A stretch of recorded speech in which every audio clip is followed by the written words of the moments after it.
bumanta sa harap ng panganib.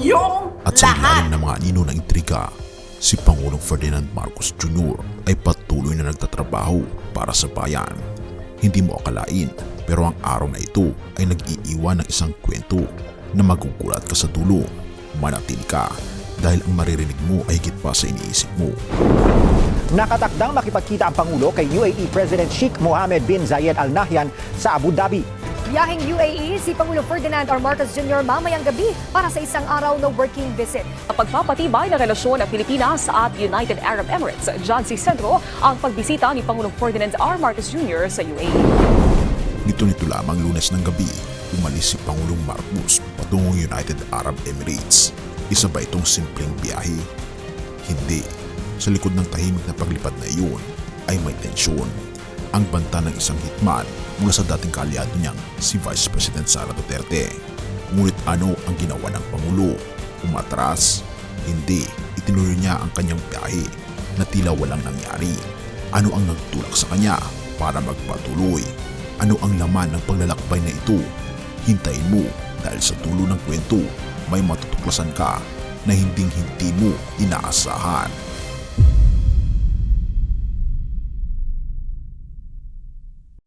Sa UAE, isa lamang ang layunin ni Marcos, palakasin ang ugnayan ng Pilipinas at ng pinakamayamang pamilya sa buong mundo. Oo mga kaibigan, kanyang imimit ang leader ng UAE, ang presidente ng United Arab Emirates at ruler din ng Abu Dhabi na si Sheikh Mohammed bin Zayed bin Sultan Al Nahyan. Ang Al Nahyan Royal Family, ang pinakamayaman na pamilya sa buong mundo. Alam mo ba kung gaano sila kayaman? Ang kanilang net worth ay umaabot lang naman ng $300 billion. Mas mayaman pa kay Elon Musk at sila ang may-ari ng pinakamalaking oil reserves, isang prestigyosong football club at mga investments sa mga high-end na kumpanya tulad ng SpaceX ni Elon Musk at Fenty ni Rihanna.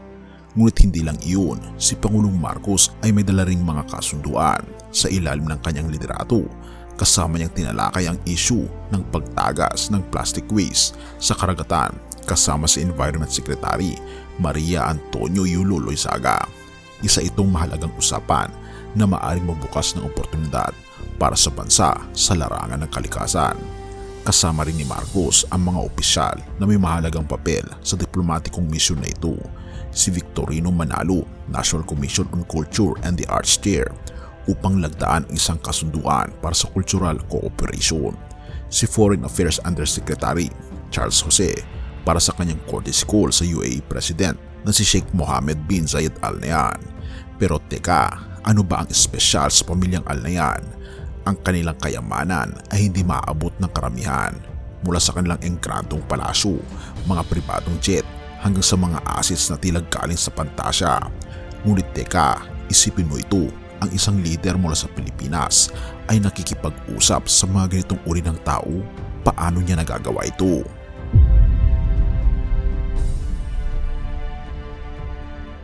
Habang tumatakbo ang araw sa UAE, pinagtutuunan ng media at publiko ang misyon ni Marcos.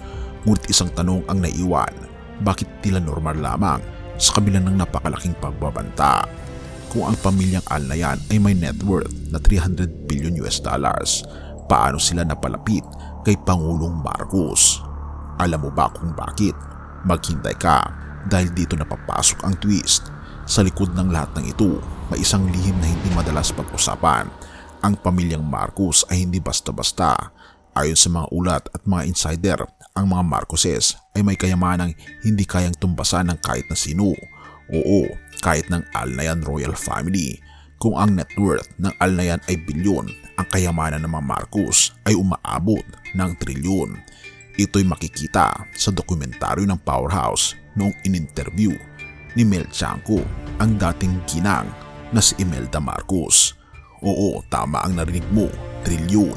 Sa mga bangko, sa mga ari-arian, mga gold deposits, mga bullions na nakatagong mga kayamanan. Sila ang may hawak ng mga asset na talaga namang mapapahiya sa kahit sinong pinakabayaman sa mundo. Isipin mo ito, habang ang buong mundo ay tumitingin sa yaman ng Al Nahyan, narito ang Pangulo ng Pilipinas na tila mas maimpluwensya, mas may kakayahan at mas mayaman kaysa sa kanila. Ngunit bakit tahimik ang mga Marcos patungkol dito? Dahil ang totoong kapangyarihan ay hindi kailangang ipakita. Nararamdaman ito. Ang kayamanang ito ay higit pa sa pera. Ito ay simbolo ng impluwensya na nagdadala ng Pilipinas sa entablado ng mundo. Ang tanong, pag-uusapan kaya ang oil exploration ng Pilipinas? Kilala kasi ang pamilya ng Alnayan sa isa sa mga pinakamayamang oil reserve sa buong mundo. Ang tanong, kung ang mga Marcoses ay ganito kayaman, paano nila ito ginagamit para sa ating bansa? At paano tayo bilang Pilipino makikinabang? At ang tanong, totoo nga ba ang mga kayamanang ito?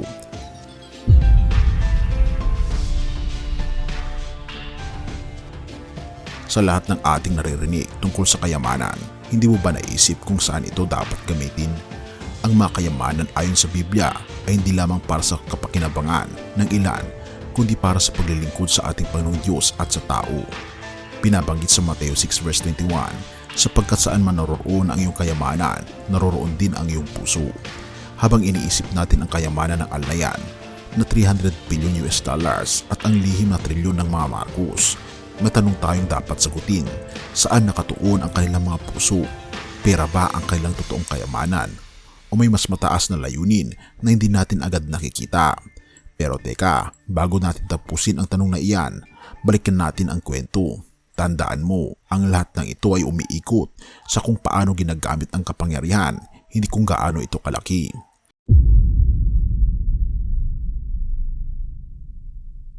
Balikan natin ang eksena sa UAE habang si Pangulong Marcos ay nakipagpulong sa pinakamayamang pamilya sa mundo.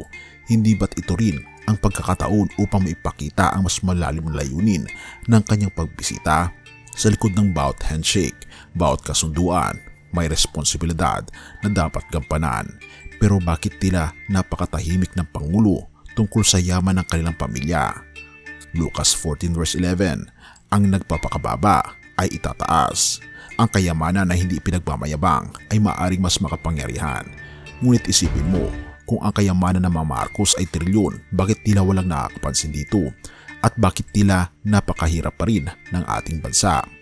Dahil ang tunay na kayamanan ay hindi lamang sa material, kaibigan. Ito'y may espiritual na aspeto. Kung walang pananampalataya at tamang intensyon ang lahat ng kayamanang ito ay magiging walang saysay.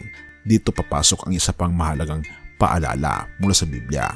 Mateo 16 verse 26, ano ang mapapakinabang ng tao na makamtan man niya ang buong mundo, ngunit mapahamak naman ang kanyang kaluluwa?